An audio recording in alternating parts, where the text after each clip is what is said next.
We're looking at homework from section 7.1. This is question number 22. Determine whether the claim stated below represents the null hypothesis or the alternative hypothesis.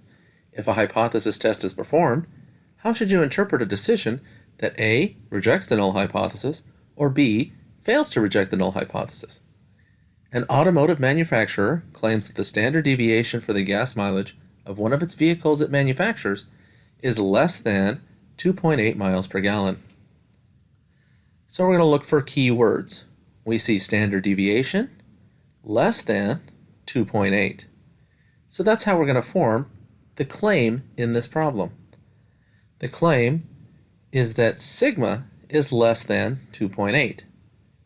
Now, is that claim an H0 or an HA? Well, because there's no equality in it, it must be an HA.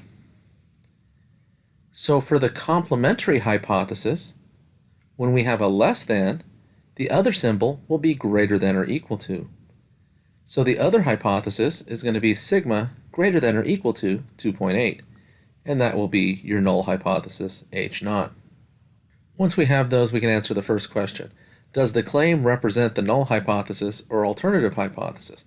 So that claim was the alternative hypothesis. We have it labeled above.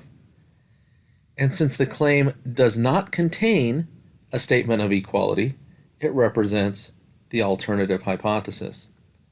So that's the answer for that part. Now we can move on to parts A and B.